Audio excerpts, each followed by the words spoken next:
Hello, everybody. So we are back today for another career and spirituality conversation.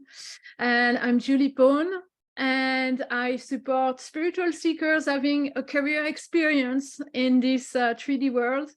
And I am very honored to have with me today Mark C. Crowley. Hi, Mark. How are you? How are you today? Hi, Julie, from across the pond. Yes, from across the pond. We're getting the sunshine. We're stealing the sunshine from you, apparently. So, Mark is the author of a book that I recommend, and we're going to be talking about it throughout this session, Lead from the Heart. And Lead from the Heart, and which is also the vision of Mark. His vision is to change the way that we lead in workplaces in this world. So, Mark, I'm very honored. And as I mentioned earlier, we're going to start our session by having 2 minutes of grounding and speaking of the heart, grounding ourselves in the heart. And before I start with the questions and we are launching into this realm. So for everyone now, so if you're ready, just close your eyes.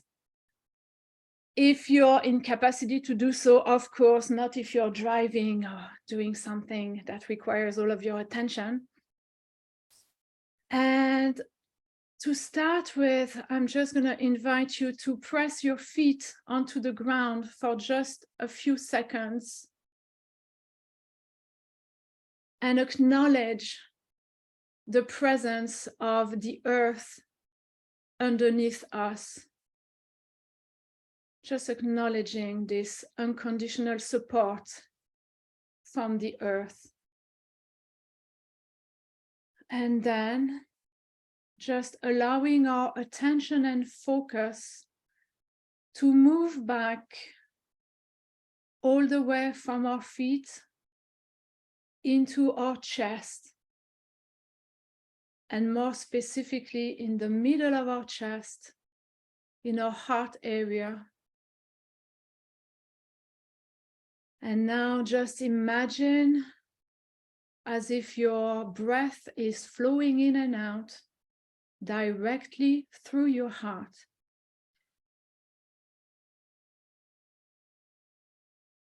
And just for another minute, just breathing a little bit slower and a little bit deeper than we usually do.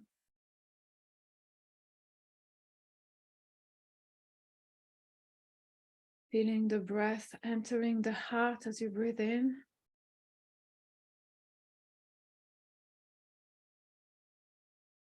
And feeling the breath flowing out through the heart as you breathe out.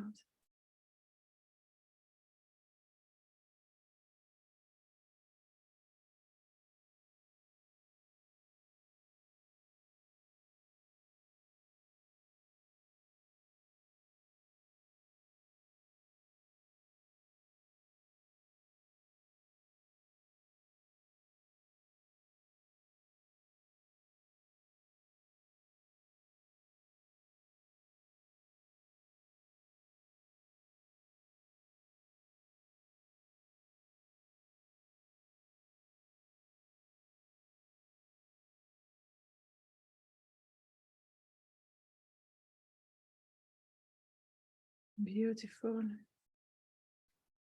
Now, thank you. So I'm going to invite all of us to slowly bring ourselves back into the here and now. Opening the eyes and welcoming heartfelt leader, Mark. Mark, thank you so much for joining us. And yes, I want to give justice to your book and the title of your book, Lead from the Heart, a transformational leadership for the 21st century, and that it has like an international impact. It's it's being read and taught in multiple universities, and you're like a pioneer in leadership from the heart. And your podcast from the same name is internationally successful as well. So just would like to start with that, and so that people know that in the as far as heart leadership is concerned, we're in good hands. And Mark, I usually start our sessions with like the two same questions. First, what's your relationship or your definition of spirituality?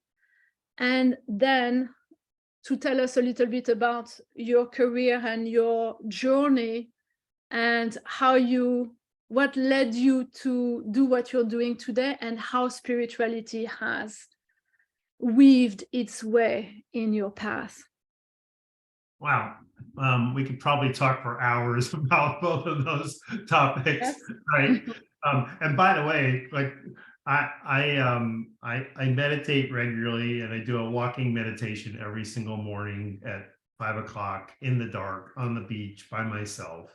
Wow. And so when you asked us to come out of it, I actually forgot that I was on a podcast. Like I dropped in that quickly. So like, you know, I'm thinking it's a good thing that you ask people driving their cars to not do this exercise. Yeah. Yes. But, so let's start with the first question. You know, I grew up Catholic and went to Catholic schools and had the religious immersion. And I think I've spent my entire adult life moving away from that, even though there are elements of it. And my wife has a close relative who is soon to become the first American male saint. So we've got all of that in our, I've got that in my DNA. But I think that the dogma is what I'm repelled by, not the religion, if you don't understand what I mean. And so through the process of, and I'll answer your second question and tell you my journey, but where I've arrived is I truly believe that there is an organizing power. And I don't know what to call that. I just know that it exists. I know it exists in my own life. And, and I also believe that, I just heard this on a podcast recently, that the Maharishi said that I am that, thou art that, all of this is that. And I really truly believe that, like, we're all spiritual beings, it's not just humans and we're here, I think what I talk about and what is a struggle for people to grasp sometimes is that the highest power on this planet is love. And when you try to introduce that idea in business, people think, oh, no, guy's a nut, or a religious nut, or a spiritual nut, or somebody who doesn't understand business. But if you're like a mature adult, you can understand that it's an energy, that it's infused, and that we all thrive on it, and that it actually enables people. Then if you can understand it that way, and you don't get caught up in the Valentine heart or the romantic heart or a misunderstanding of what we're talking about, or just the foundational belief that the minute you start taking care of people, that they're going to screw you, that they're going to take advantage of you. This is what we believe in business, and this is the attitude that I'm trying to change. So I think that we're here for a purpose. I'm certain that I am here for a purpose. I think that we are here to be kind and supportive of one another, and that is always repaid, ironically, through karma. So Hinduism belief is that everything returns to you, and I'm a very big believer in that. But I will say, as we talk about my journey, that I'll say it this way and then tell you the journey, that when I added up all the pieces and realized the sequence of my life, I realized, oh my God, like, I'm here for a very clear purpose, which is what we're discussing. So I grew up in New York on Long Island, and my dad was a senior executive at General Electric, and by the time I was born, he was doing very well in his career. He was financially very successful. But my mom died suddenly when I was 9. Oh. And from that point forward, I was raised by my father, and I don't understand it even today, although I understand his background and how he got to be the person he was. But he was a very harmful human being. He psychologically and emotionally abused me my entire childhood. And so, did he hit me with whips? No. But what he did was to debilitate me. He crippled me. He told me that I would never amount to anything, that I had no value, that I fundamentally lacked. And even though I had this, like I was a successful little kid, I was still hearing this all day, and it takes its toll on you. And then once he had pretty much done the job that I set out to do, right after I graduated from high school, he kicked me out of the house. And it was unsuspected. It was right before I was going to go to college. And there was no financial support. There was no, please come home on Sundays, I'm still your father. I saw him 4 or 5 times, most of them in the hospital right before he died 15 years later. And so, when he kicked me out of the house, survival was the goal.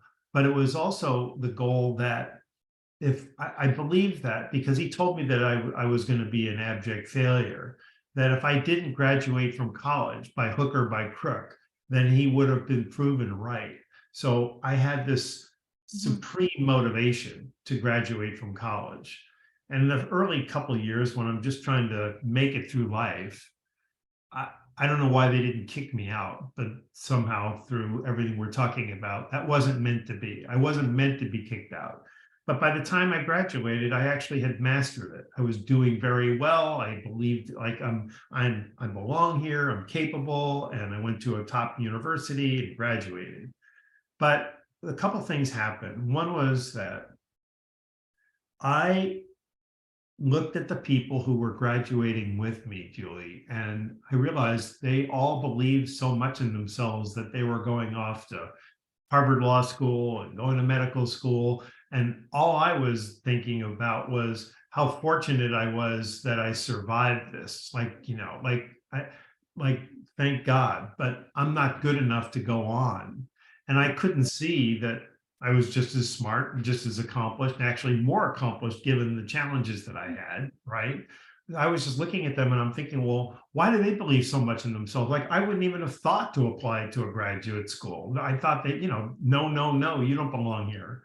And so I looked at people and I started to realize they had something that I didn't get, which was care and support and thoughtful direction and stability and safety and encouragement and all of these love, and so I can't explain it, but I graduated from college. I got hired into a bank and I started managing people, and I gave people unconsciously for at least 15 years everything I always wanted and never got growing up.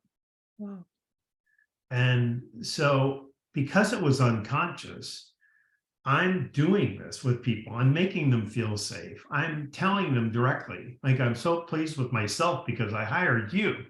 You're wonderful. You make such a great contribution here. How can I help you grow? I want to develop you. I want to help you get where you want to go. And people are like, wow, like anybody that I'm working would do this for me. So of course they did superior work and scaled mountains for me. I kept getting promoted and just thinking everybody manages the same way, right? I never put the two together until I was in my early 40s, and a woman who had worked for me for almost 20 years just casually said to me one day, "You realize you manage people very differently, right? Like, that." And I didn't. And I mean, it was completely lost on me at 43 years old. And I said, "Well, what do you mean?" And so she started giving me examples. And it was clear. It was like somebody just turned on bright spotlights. I knew immediately that I had been blind to this, but that I had been profoundly influenced by how I was raised and how that experience was. And so by giving everything that I always wanted, people like did this phenomenal work because they were marinating in support. They got every one of their needs met. And I realized, oh my God, I did this all unconsciously. So once she brought it to light, I started to refine it. Like I started like experimenting and seeing how I could make it better, all with the ambition of just being a better leader. Sort of reverse engineering what you were doing it naturally, and now dissecting it to see how you could Brilliant. maybe like a duplicate it. Brilliant assessment. Okay, so how did these parts add up to make a car work, right? So yes, exactly. Mark, I have a question, because this woman, she pointed it out to you, but had you never experienced being managed in yourself in ways that maybe you didn't appreciate, or you wanted to replicate, or like you never had that experience? Both. Okay. So the very first manager that I had was a senior manager. He hired me, and he honestly, Julie, was the only person who ever fully embodied everything that I write and talk about. Like he was a lead from the heart leader. Okay. And it affected me so deeply because I wanted it so badly. You know, I didn't get the love growing up. And so this was a guy who I made mistakes. He overlooked them. He kept saying, you're going places. I'm going to give you opportunities. Like all this great stuff. He'd send me to meetings that I had no right going to. And, you know, and so I'm feeling all this great stuff, right? So what ended up happening was that the bank that I was working for failed. And I thought, well, I'm just going to use this time to write a book with the intention of describing the practices, like what were the behaviors of the things that I did, tied to the belief that if managers did these things, combined, aggregate, that they would be infinitely more successful, because I was infinitely more successful than my peers repeatedly at every level, right? And so one day, sitting exactly where I am, I had a conversation with a guy who was a friend of mine, a colleague of mine, former colleague of mine, who was following my process. He was following my journey. And he goes, so where are you in this? And I said, well, I'm about 10 months into it, and I've got my piles, and I'm about ready to write. And he just casually said, he goes, well, you know, you're going to have to explain why it works, right? And I said, what do you mean? And he goes, well, people are going to think you need a shitty childhood in order to lead this way. And Julia, it like suffocated me, because I knew I had done none of that work. Like I hadn't even figured out why it works. I just knew that it did. And I thought, well, people are just going to take me seriously because I'm a former top performing senior executive. And, you know, and he's like, they're not. You're going to have to explain it. So I started thinking about, well, what was it that made people scale mountains for me? And about a couple of days later, no more, it hit me that I believed that I was affecting the hearts of people. And it was a crushing, it was like exhilarating and then crushing, because I went into my wife at the end of the day and I said, I have wasted 10 months of my life, because the people that I used to work with, if they hear anything about leadership and heart, they're going to go, what happened to him? Like, did he have like a breakdown, or like, what? I mean, seriously, that's because we have such a hard problem with the word heart in the context of leadership, because our traditional thinking is you have to abuse people, you have to manage them with fear and a stick and keep them under oppression. And so my wife goes, well, didn't you already prove it? Like, you already know it through your own experience, so there has to be evidence for it. So go look for it. And it was like, dust yourself off and go out back up, And so I did. And here's the punchline. So I met with a world-class cardio surgeon, heart surgeon. And it's important to point out that both her mother and father died of massive heart attacks before they were 50.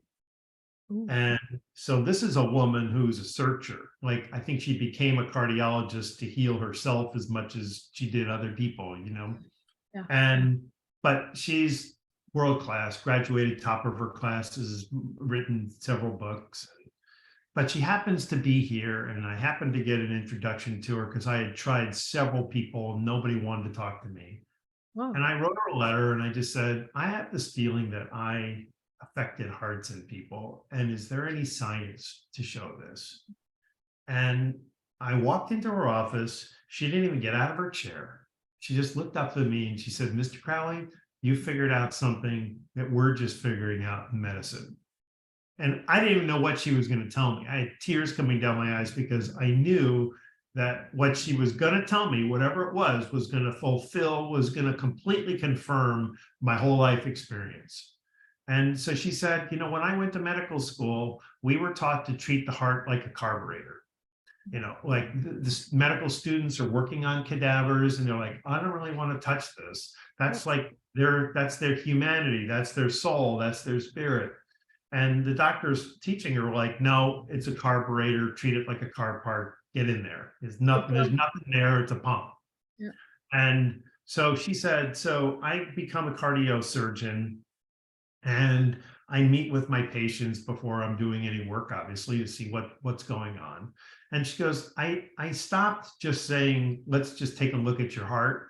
I started asking people what's going on in your life. And they were going through divorces. They had horrible jobs, bad bosses, alcohol problems, financial problems. And she goes, the heart can't respond to that. In other words, their biography cannot affect their biology if the heart is just a pump. There's got to be more to it. Yeah. So that put her on a journey. She started looking, and that introduced her to HeartMath, the Institute of HeartMath. Yeah. So she goes, look, man, you're onto something so big, you have no idea. And she introduced me to HeartMath, and one of their founders mentored me in writing a chapter about the science of the heart. So when people talk about leading from the heart, most of it, almost 99% of people are speaking in metaphors. I'm saying, no, I'm saying it's real. So if you have a resistance to it, if you think that this is like a soft or weak idea, then take the eraser and look at it from a science standpoint. You can look in the back, I hope, and see the book cover. It has an anatomical heart. It doesn't have a Valentine heart. So what she told me was, and she introduced me to this idea, but then the HeartMath people really made it clear that what we don't understand is that we actually have more forms of intelligence than just this, and that the heart and the mind are connected through the vagus nerve, with the heart sending more signals to the mind than the other way around. So at any given time, our hearts are sending signals about what's going on in our experience. And our mind is left to make the determination of what we do with it. So, for example, you're listening to me, and I'm just going to be funny here, but you're listening to me and you're getting a feeling like this guy's full of shit, and I picked the wrong guy for this podcast, and how do I end this? Oh my God, I'm not feeling well. We'll have to do this another day. Well, the feeling starts here. Yeah. It doesn't start here. And so the decision to go, oh my God, I forgot I have another meeting, comes from here, but it's influenced by the experience that we're having. So the feelings are literally driving up to 95% of our behavior.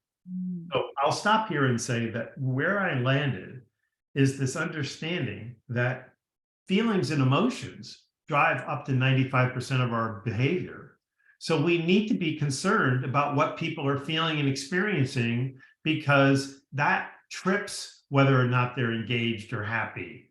And so when we say, you need to be a caring manager, you say that to a traditional workplace manager and they go, well, that's bullshit. You don't do that. That's the worst thing you can do.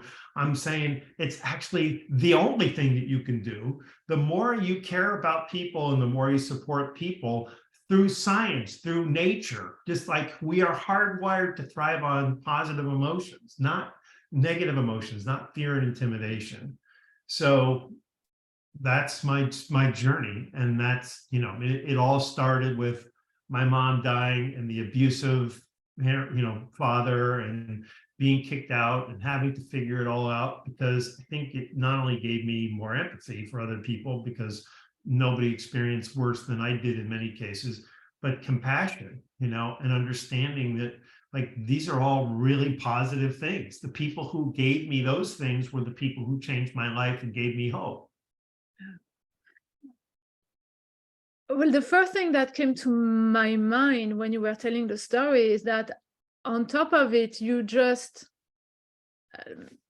breaking the stereotype that when people who've been abused tend to repeat and carrying that on and repeating that pattern and with other people. So that, that's a tribute to your temperament, your essence in the first place, of not falling for repeating the harm that was done to you, but naturally being drawn to the opposite and giving to people what you didn't receive.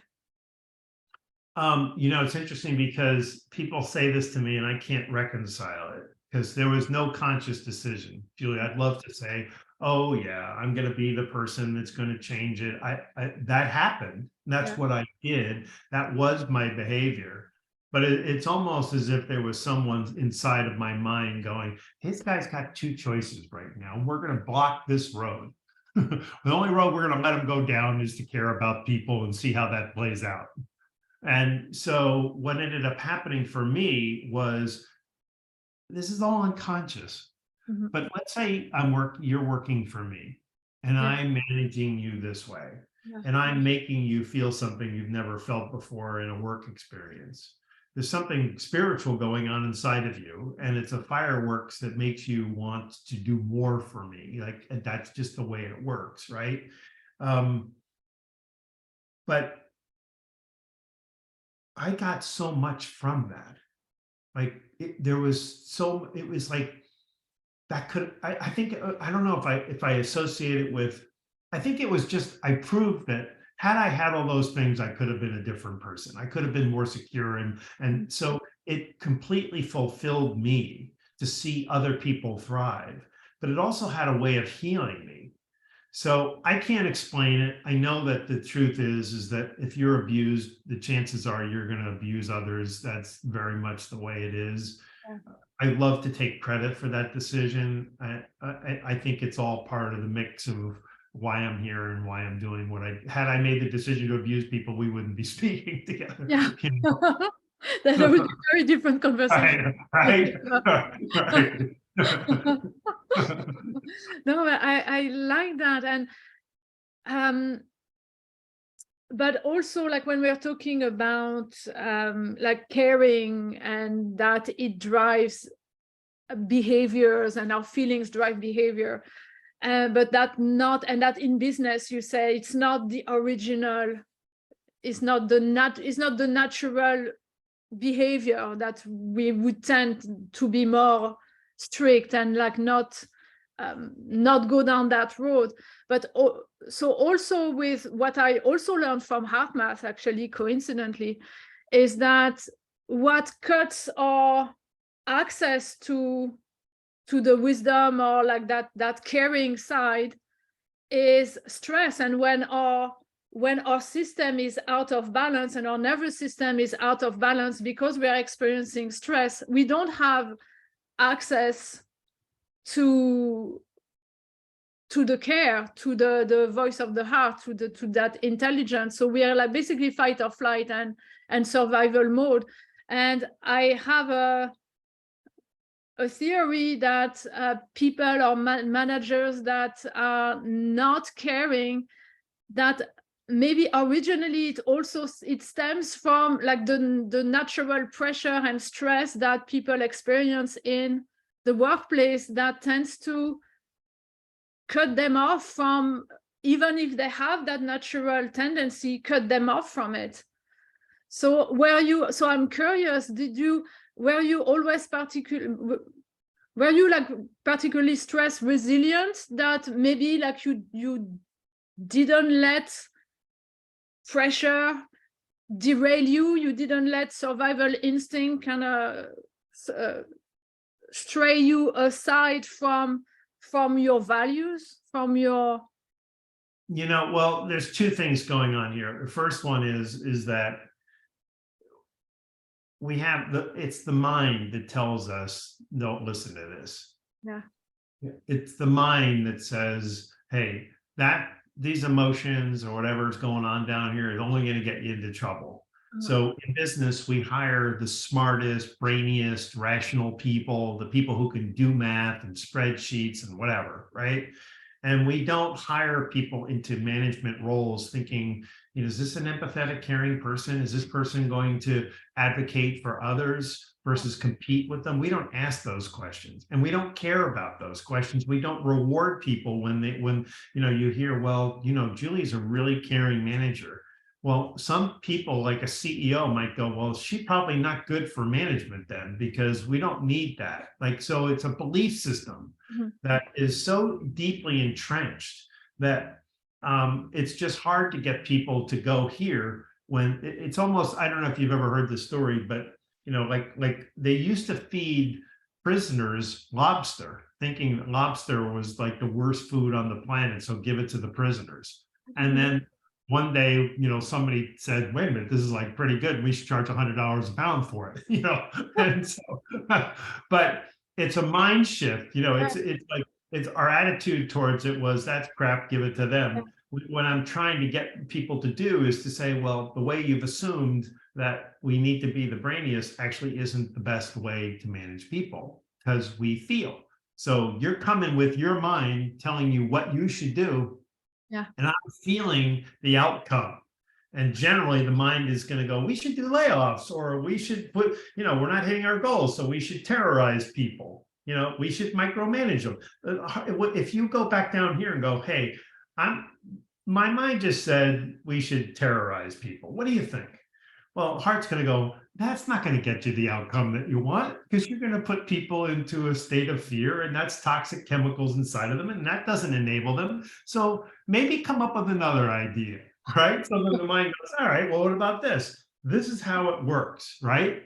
This is how. So I think this is like the most important part, is that where you are and where your audience is not where people in workplace management is. Like they don't even consider this. Like the first 2 minutes of your podcast, they go, what's this? Like, why are we doing this? Like, I got places to go and people to see and things to do, And so that's how far off we are in terms of, and it really interestingly, I'll say to you, and then you're gonna have to remind me what the second question was, that when my book came out, I thought, well, I've already got the people who are spiritually minded on board, so I can't talk about that. And the reason is because if I lean into the spiritual aspects of my book, which I think are evident, right? Everything we're talking about is spiritual. Then the people who I'm trying to persuade are going to go, see, I told you, like he's a religious nut, or, and like, we don't need any of that spirituality in work kind of a thing. And I'm saying, so I steered away from it. Like, I just simply didn't talk about it. I didn't write about it. I've never had anybody really truly spiritual on my podcast, not to have that kind of conversation. But I've had people who are deeply spiritual, intellectual people who balanced it out come on, and people come back to me and say to me, that was such an incredible guest. And I'm like, yeah, because you could feel what's going on inside of these people, their heart and mind connected. They're not just in their head. So I'm being very clever with the people that I'm bringing on now. I'm intentionally bringing on people who can create the feelings in people that people go, wow, like what he's talking about is right. Like, this is the truth. But I'm not doing it here. I'm doing it here. That's interesting. I had a conversation yesterday with someone who is going to come for a conversation at a later stage, but he was saying that when, having that spirituality within the workplace or within business conversation, that he uses the example of having, like, a couple of engineers discussing a project or solving a problem on a whiteboard. And he says, at some stage when there is a group and you're finding out a solution, you're all on the same page, and like the ideas are there, and like suddenly something clicks, and it's magical. We're finding the solution, or like there is definitely something happening. And he says, like, you're feeling in the flow, and that flow, it is actually like one way to describe what we're talking about. So that something in a way spiritual, that like the energy there. Flow is the most spiritual experience you can have, right? To be in flow, in my understanding, is how we create. It's how we manifest whatever aspirations and dreams we have, right? Yeah. And so I think that's harder for people. I don't think that happens here. I don't think being in flow is here. Being in flow is here. So, when I'm an open book on this. Just the word heart sends an electrical shock through a lot of people when we're talking about leadership in a very negative way. And so I was seriously advised, do not ever call your book Lead from the Heart. Do not do it. Like you will be screwed so many ways. And the advice was that the world isn't ready for this. So like a Trojan horse, sneak it into your presentations at the last minute. Oh, I want to tell you a little bit about the heart on top of, the other things that I've been telling you. And I, because of the science that we talked about, and because of my own direct experience, like, I believe this is my purpose. It would have been duplicitous for me to have called it killer engagement or something just so that I could get more work. Yeah. So what I'm trying to do is for people to understand that if you just like straighten up a little bit, I'm going to give you a piece of information that I don't want to rattle you. We're talking about the anatomical heart and the connection it has with the mind. We're not talking about anything that's soft and weak and sentimental and all that. If you can get that out of the way, then people can have an intelligent discussion and go, oh my God, like, this is important. The problem is they see the word heart, they go, the guy's a freak, he doesn't get it, no way, no help, we're going to read this guy's book. We're not going to introduce this to our managers. We don't want heart in business. And so this has been a profound struggle for years, even though when I go and I speak, there are people crying almost universally when I speak. And they're crying because they're like, this is what I want. This is what I need. This is what we all want in our experience of work. So I'm here to say, I had to own it. I had to keep going no matter what until the world comes around and realizes that the guy has been speaking truth for forever. But it really takes a shift. And I think what helped me in the perverse way, you were saying global warming, we're all for it earlier. Maybe let's give a bit of context, otherwise I'm gonna get in trouble. I know, right? We're talking about how our weather in San Diego is worse than it is in Ireland. She was being funny, but the point I'm trying to make is that we have this belief that the heart is not good for us, and the minute people understand this, we will shift. And where it helped me was COVID. So I'm a fan of COVID, not in any way, the way you would think, but in the sense that what it brought us was a massive global shift in consciousness that's irreversible. We're never going back. And so people had plenty of time, whether they were vacuuming or cooking bread or whatever they were doing, they weren't working and they were thinking, am I happy? Am I happy with my organization? Am I happy with my boss? Am I happy with my job? And a lot of times it was no, no, no, no. And so we had the time to reflect, and there was nothing to lean into. Not most people couldn't say, oh yeah, I'm in love with my boss. I'm in love with my company. In America, we saw 100 million people quit their jobs in 2 years, which is an astonishing disruption when you think about it. Business just goes, oh, that's normal. We'll just hire more recruiters and we'll get people replaced, and who cares? And I'm looking at that and I'm saying, just leave a job. You're disrupting. You're leaving your friends. You're leaving your routine. You're leaving your tenure. You're leaving your knowledge. And so for 100 million people to do that, that tells me a lot of people aren't happy. So now what's happening, I think, is I used to think CEOs who would read my book or hear about the science of it would go, oh my God, he's making so much sense. We need to change our culture. They fought it. They said, why would I want to change? I got to the top by being a jerk, so I'm going to continue to be right. So what's happening is this is a movement from the bottom up, where employees are saying, I'm not going to work for you unless you care about me. And so now managers are struggling to like, how does this work? And what do I do? And so I'm finally seeing the light, in the sense that I think that the world is finally ready for this because of our needs, because we just realize life is too short, and unless you're Hindu and you're going to come back, this is, you have to fulfill yourself here. We spend all of our time at work, so it better be a good experience. And if you don't know how to lead me well, I'm going to go find somebody who does. Yeah, people are demanding it now. It's not demanding it. Great word. Yeah. And so, because I'm a bit naive, but I started more recently than you, and I realized I was a bit shy at the start about talking about spirituality as well. And I realized, so I don't know, is it because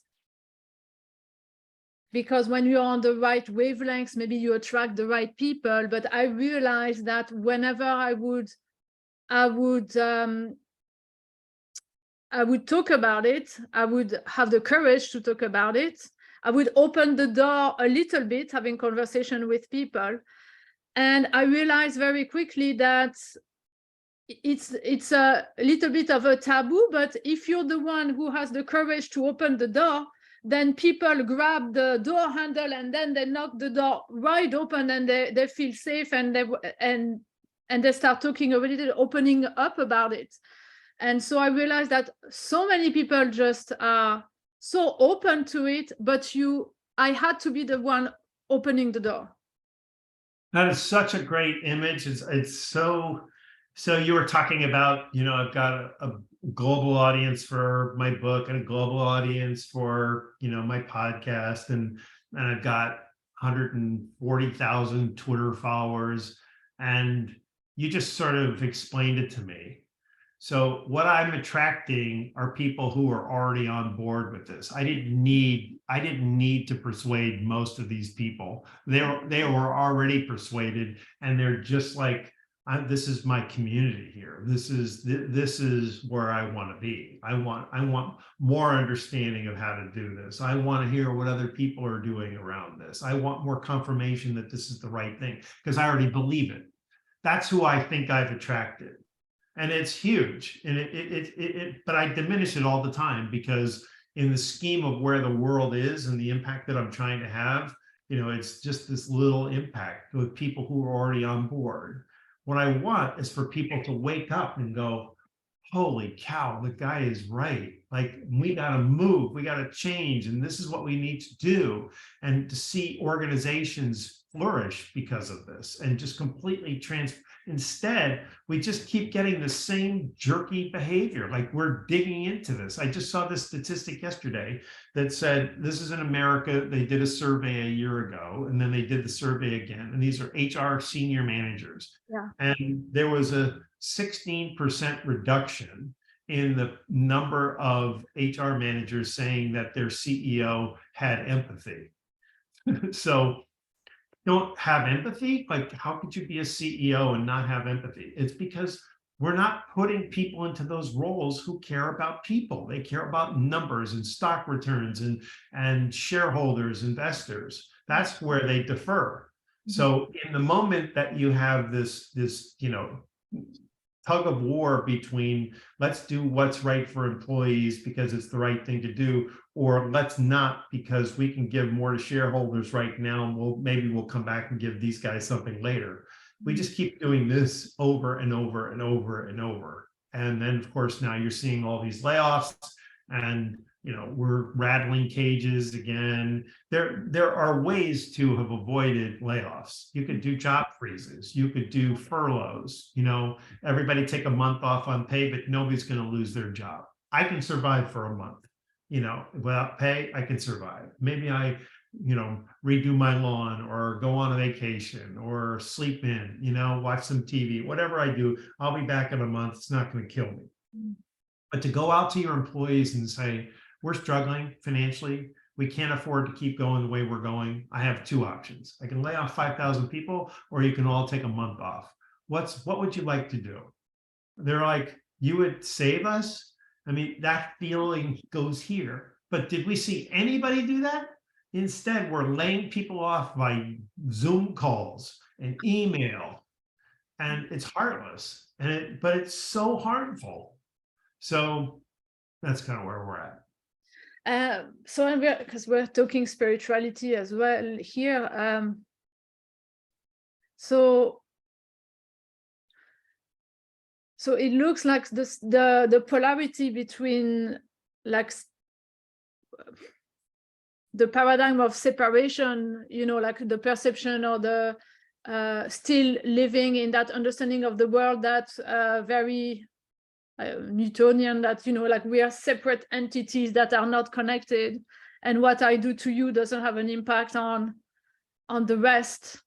And the people who are getting and feeling and maybe a little bit more advanced on the spiritual journey, that now we are recognizing that connection and that we are not living in silos. So in America right now, I know this about New York, but it's all over the East Coast and the upper parts of like Minnesota, Michigan, basically the northern part of America is under massive smoke.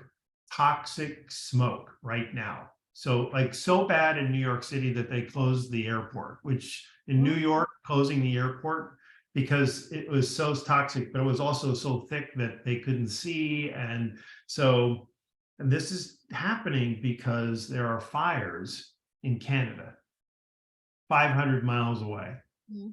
So the wind is blowing, and the smoke from these uncontrollable fires is now impacting New York, New Jersey, Connecticut, all the way down to the south. And I look at this and I think, this is Mother Nature basically sounding an alarm, but also it's the universe's way of getting people to go, I didn't have this fire. There's no fire around me. Why am I dealing with smoke? 500 miles away? And so what happens in Canada impacts me. This is, I think, at the lowest level of consciousness, people can grasp that I'm being impacted by what's happening somewhere else. And I think, thank God that people are getting this understanding, because then if you start to realize that what you do is impacting other people, then you're going to be more concerned what other people are doing and go, well, that's just Florida, whatever they're doing, I don't care. You're going to care. You're going to care. And so all of a sudden we will come together with a different set of values. So global warming, if that's what's creating the dryness that's leveling all these forests in Canada, that's making life miserable for people 500 miles away, 600, 700 miles away, then we need to kind of look at that and say, well, let's get together. And so this could be a forced collaboration, cooperation, opening of consciousness that we haven't seen before. I truly believe that this fire is going to make a big difference. And it not surprisingly, Wall Street is in New York City, and it's unbearable to be in the city right now. So you go to work every day, and they're saying now, the New York Times said this could go on all summer long. So it's not a one and done. So if you start to realize, wait a minute, so even people that are just focused on making as much money start to realize this, it has to shift them. That's my hope. Yeah.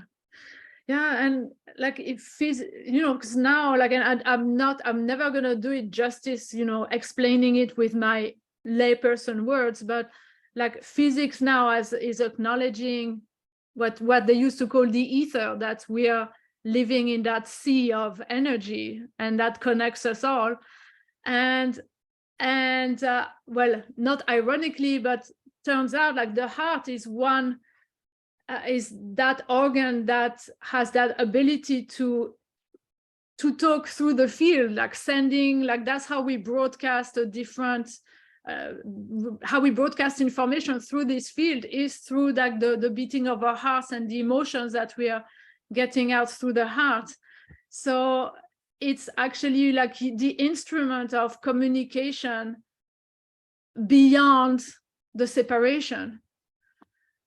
And what's, in your experience, what has been the most efficient way to communicate that with people who are not yet on board?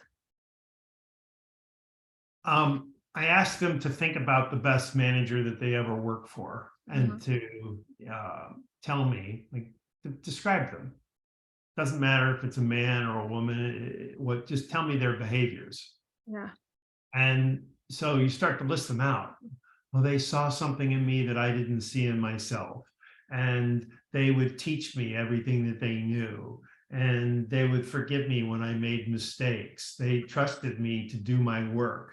They were always grateful to me and expressed it to me. On and on and on it goes. So then I'd say, okay, so you realize this is everything that I'm talking about, right? So what we're really saying here is, let's create the ideal manager based on the experience that everybody else has had. Everybody's saying the same thing. It's the same list of behaviors. Yeah. So why wouldn't we want every manager to be that way? And I said, then tell me how you know these things. Like, how do you know that that matters to you, that to be appreciative and to be trusted? And they go, well, we can feel it.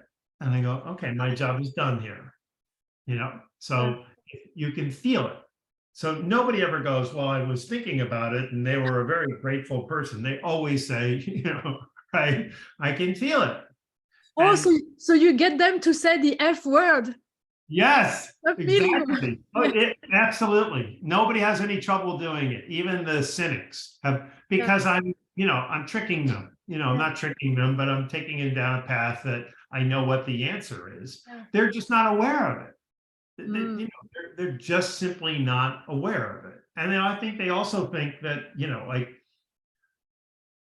there's no way we can make every manager as good as the guy I had, that's rare. Like we shouldn't be expecting that. That's that's a diamond in the rough. We're never going to see that again in the real world. And I'm like, why? Like, why wouldn't we want everybody to be managed by a person like that? Think about what the world would be, right?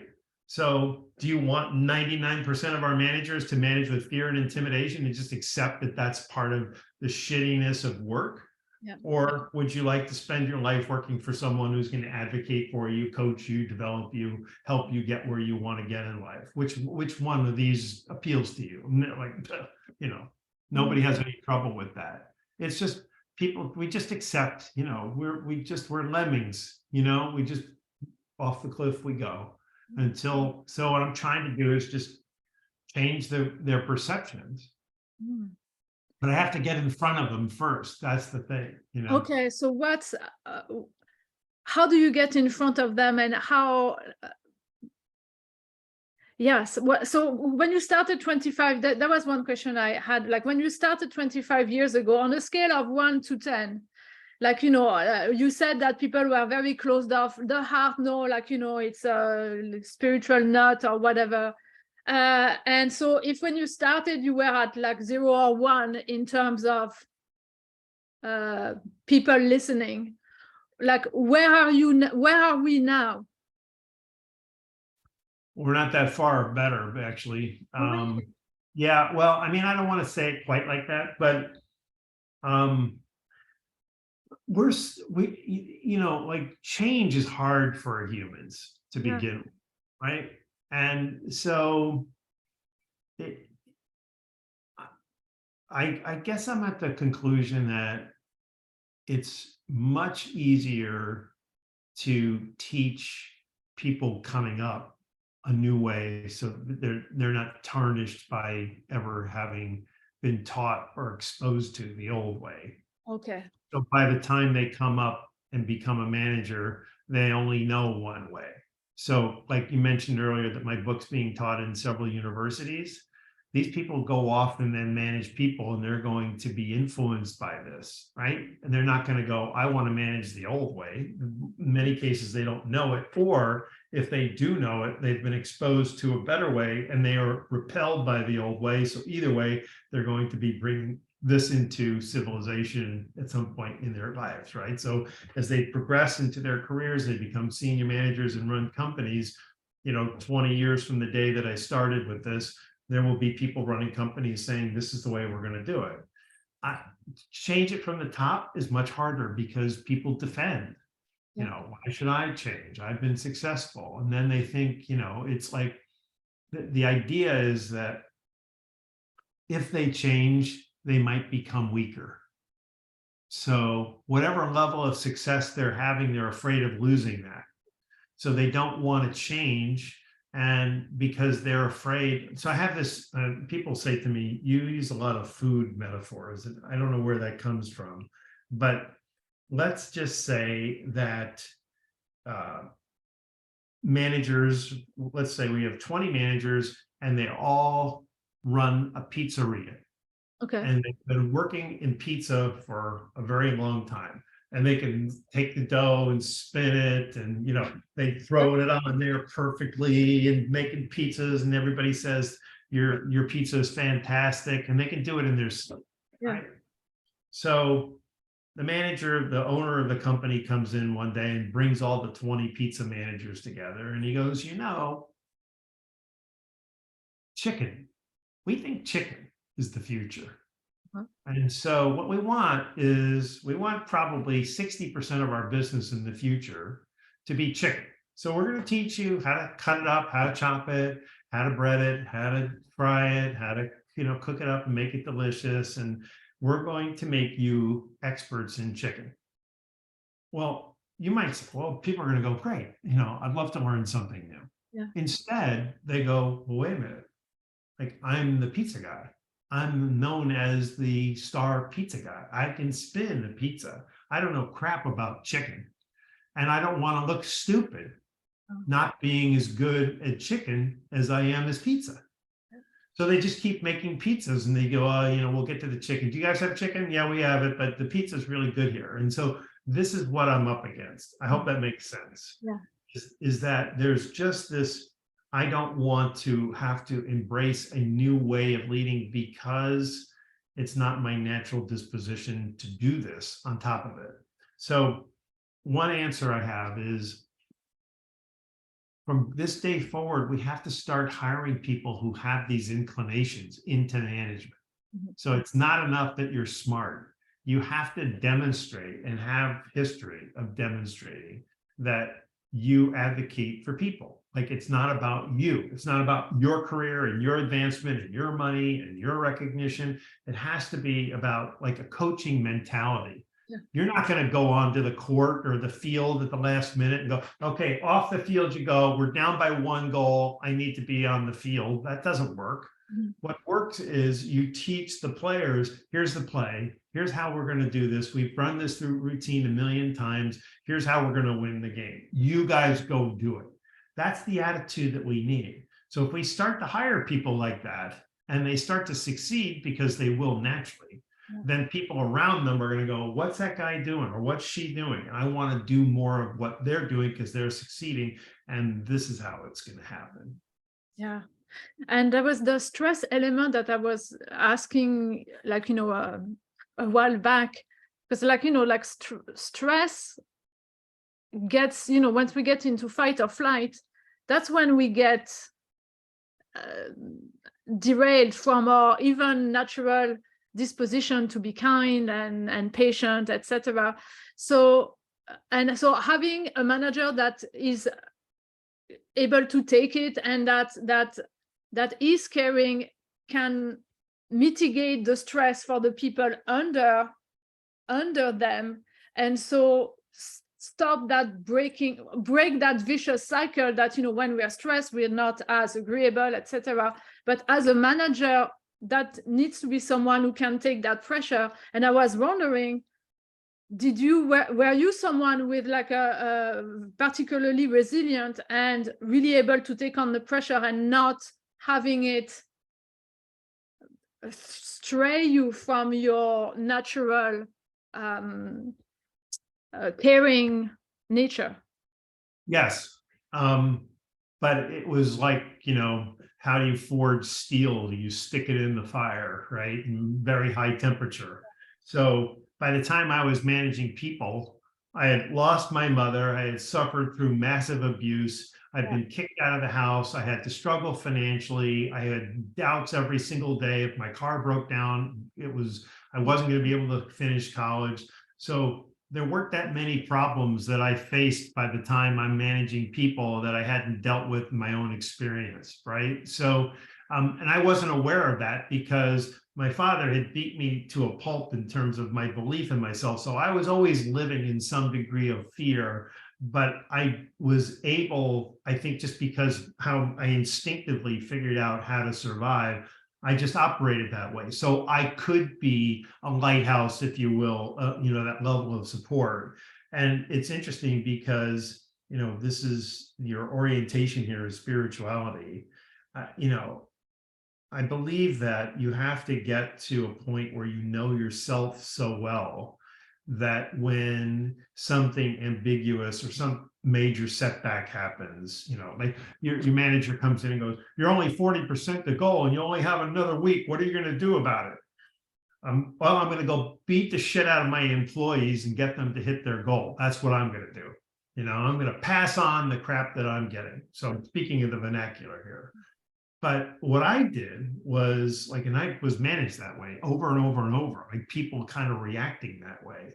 And without being, without having the meditation practice and being able to drop in that I'm able to do and center myself. And I was nevertheless able to have the presence of mind to say, I'm not passing that on, not giving up for them.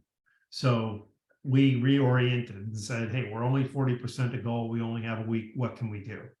And now you get everybody together and they're like, we could do this and we could do this, and we could do this. And that's a more empowering way of achieving the goal than going out there and telling them they're all going to be fired if they don't get it, right? So they also then heard from their peers that their manager was getting the same message, and that their manager was passing it on and putting fear and intimidation. So suddenly they're like, he's not doing that. Mark doesn't pass that on to us. So what happened is that people felt even better knowing that they could have been on another team where that fear and intimidation was being used readily, right? But also what ended up happening was I built a reputation that anybody who was really, really great always wanted to come work for me. So, and I had my peers, they were like, how do you end up with all these people? Like, how did you, like I stole from them or something, they couldn't understand that they were playing a role in this. It's like, well, why do they, and there were times where their stars wanted to come work for me and did, and they were upset about it.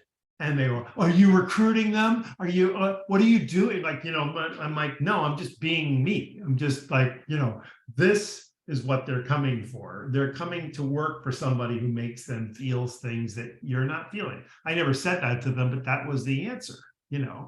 They were coming because I was developing people and promoting people from within and making, teaching them everything that I knew and telling them how much I appreciated them, all the things that these peers thought was not as important. It's like, just let people do what they do. They know I'm appreciating it. And I'm going, hey man, I love you. Like, you're great. And managers think, well, if I tell them that, they're immediately going to go, oh, well, then I need a raise. Like, you just told me you love me. You just told me I'm doing great. So that's going to cost you another $20 an hour. Like, and that's like, no one ever did that to me, but this is what we think. So these peers of mine had limitations in the sense that they couldn't master themselves, but also fundamentally understand that how you impact people isn't coming from here. It's how you make people feel. It's how you treat them. And I had no reason not to treat people well because they were always doing great work for me. So it was like this ongoing cycle. Yeah. People are like, and we'd have these like incredible successes.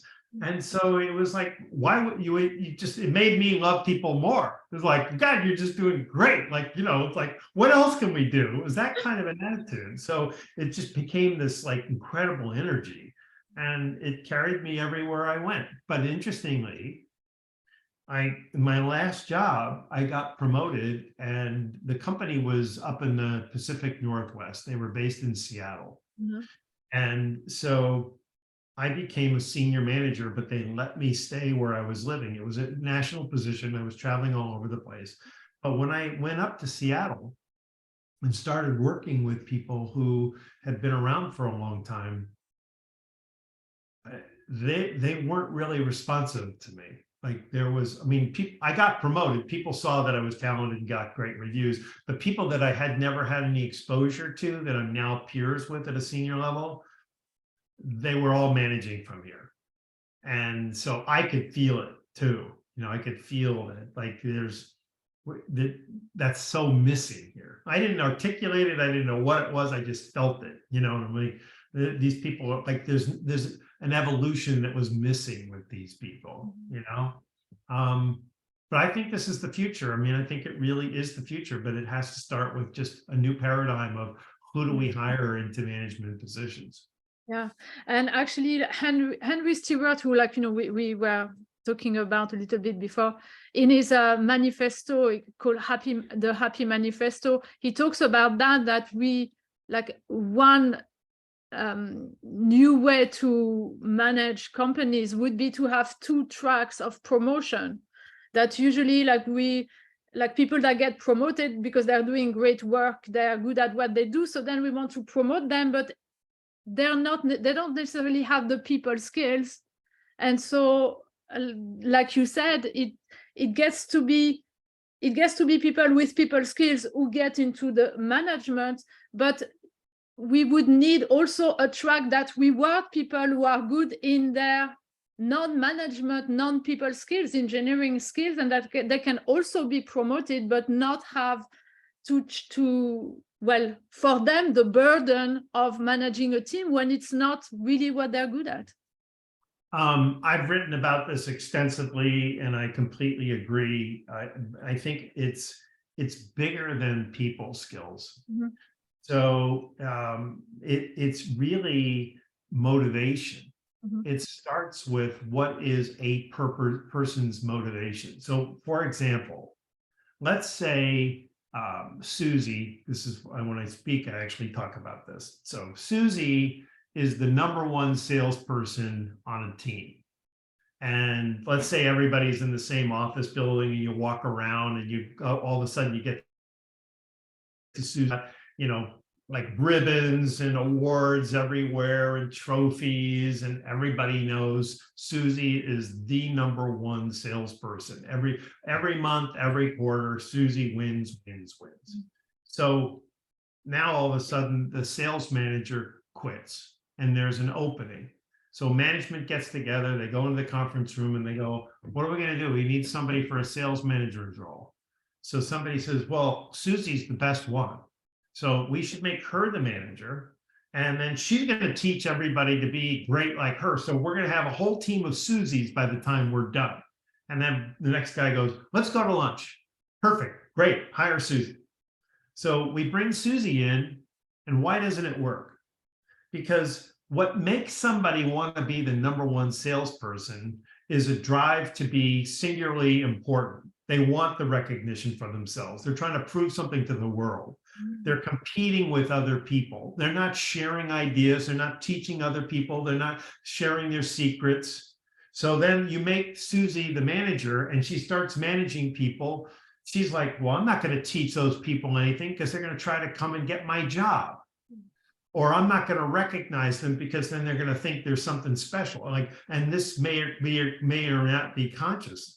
So taking somebody who's the best architect or the best teacher or the best whatever and making them a manager, that's not the way to go about doing it.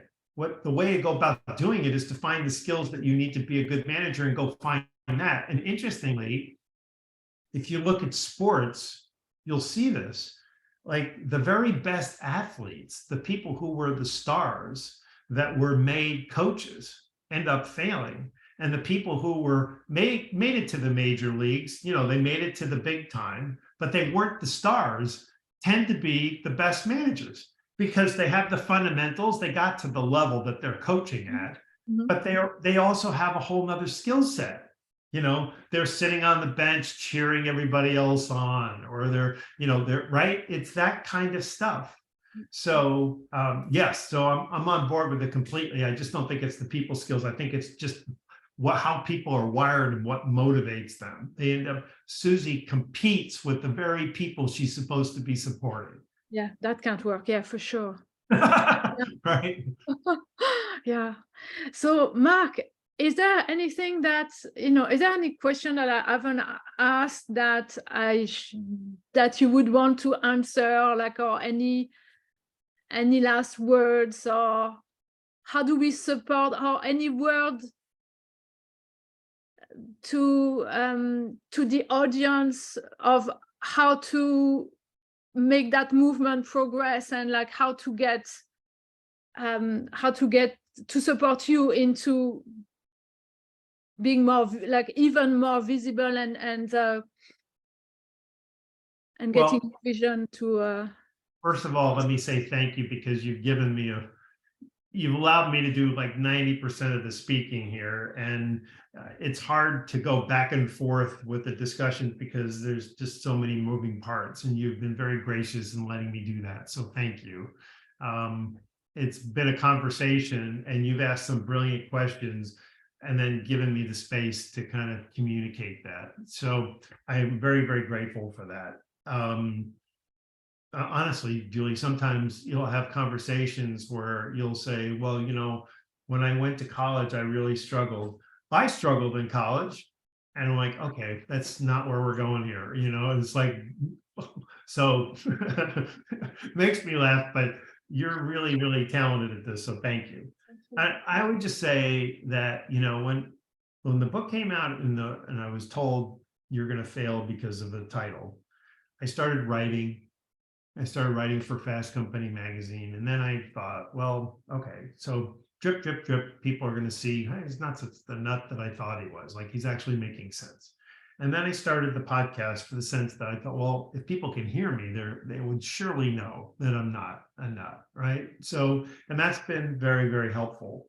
So I would ask, to the extent that anybody's like listening to this thinking like he's on target. My book is available all over the world, certainly in the UK, and check out my podcast. Everything is Lead from the Heart. The book is Lead from the Heart. The podcast is Lead from the Heart. My website is leadfromtheheart.com. Any support you can give, this is an uphill, it's an uphill challenge. There's simply no question, and even today, there are days where I'm like, is this worth it? And of course, that's the mind speaking. That's the mind's fear and doubt and all that kind of stuff. This knows the answer. So I've learned to listen to that more often than not. But this guy wants to be heard. He wants to be heard.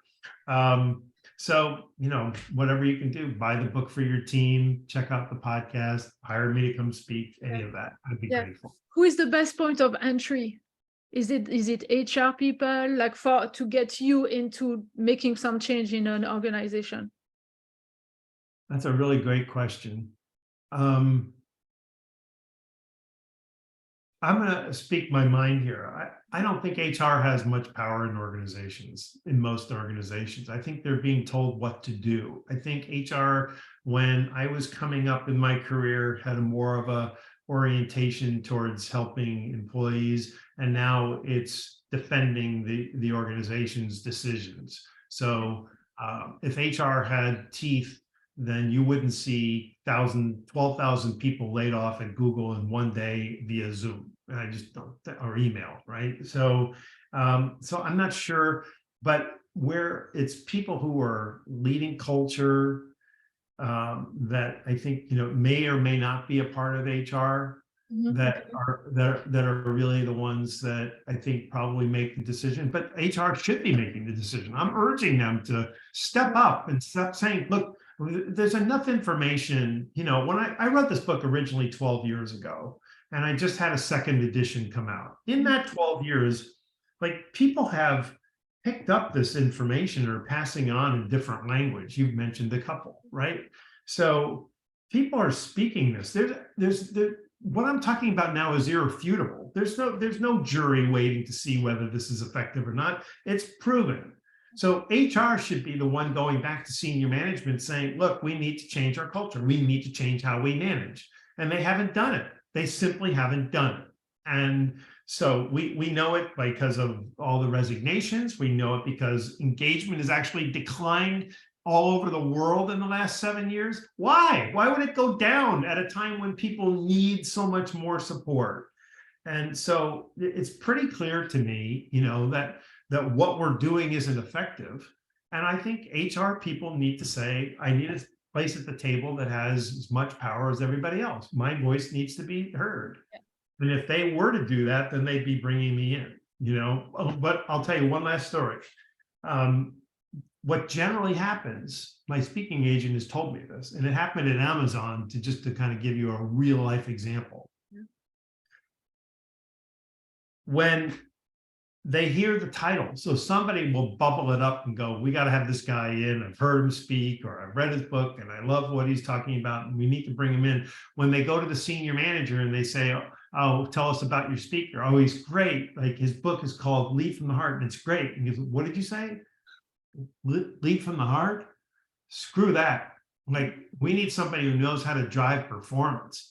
And so I get killed at the last minute. It's happened many, many times. They just go, you know what? He's going to come on stage and he's going to sing Kumbaya, and this is going to backfire on us. And so even though they've been talking about me, excited about me, thrilled about me, at the last minute, they go, bring in the safe guy, bring in the pablum, right? And so it tells me that, that they don't really trust it. And what I'm here to tell you is that it drives greater performance at every level, at every metric that you could possibly want. You just have to believe it, And so I'd like to see HR do more of it. So just an idea, like, what about we have, like, an extra cover and, like, with a title that's the heart of performance. Would that little shift make a it's the word heart. It's the, somebody kiddingly said you should just call it killer engagement, and people love that, right? And one of the most successful books is in leadership is called Radical Candor. Yeah. And so, and I had, her name is Kim Scott. I had her on my podcast, and I kind of challenged her. I go, why do we need radical candor? Why does it need to be radical? Like, that's like a punch in the face, the way I hear it. Yeah. And she said to me, she goes, well, if I could do it over, I'd probably call it compassionate candor. Oh, wow. So she understands my thesis. But the fact of the matter is that her book, she chose radical candor. And I think she did it for the same reason that the people were saying to me, call your book Killer Engagement. Killer, radical. That's what we think is working, right? And I'm like, it's not. It's effing stupid. So, that's not to say that having candor with people isn't appropriate. Of course it is. Yeah. You're not performing the way you need to, Julie, and I'm concerned because if you don't improve, you may not be able to continue working here. I can have that conversation with you and then say, but I love you. I want to help you. How do we get you there? You can do both, right? So I gave it to you straight. I told you your job's at risk. So you can do that, but you can do it in a way that says, okay, now let's focus on how we get you where you need to get to. And so I may die before, people accept this, but I really think we're at this precipice where people just want this so badly. Everybody universally wants to work for a boss that advocates for them, that sees something in them. And that came naturally to me, how I grew up, but you can learn it. I'm convinced, Yeah. Yeah. In a way, like your integrity in like how you call the book. Well, you know what? If you had called it Killer Engagement, we would never be speaking today. Right? Exactly. Right. Yeah. I'm probably very naive, I was like, oh, things are changing, leading from the heart. This is great, So yeah, but we'll get there collectively. I think the shift is happening. It is. I'm convinced it's happening. But you know what it is. Anytime you're in a wave, you can't see it, Oh yeah. Yes. Right. True. Yeah. But I'm pretty convinced it's happening too. So, but you're right. If it was Killer Engagement, you would go, so Killer, tell us about your. Yeah. Oh, what led you to become a killer? Yeah, very different TED Talk, for sure. I'm thinking it'd be a different conversation. Oh my God. Oh, well, Mark, thank you so much for sharing your time with us. I really appreciate it. And we could have I know I'm saying that to everyone, but I'm looking forward to doing this again. Yeah. And we'll definitely do it. You're wonderful, Julie. So thank you. Thank you so much. So I'm everyone will have the links to contact you on LinkedIn and your website and the books, and everyone will have that. And in the meantime, thank you to everyone who have been listening to us today, and I shall see you in the next conversation. I love you all. Bye.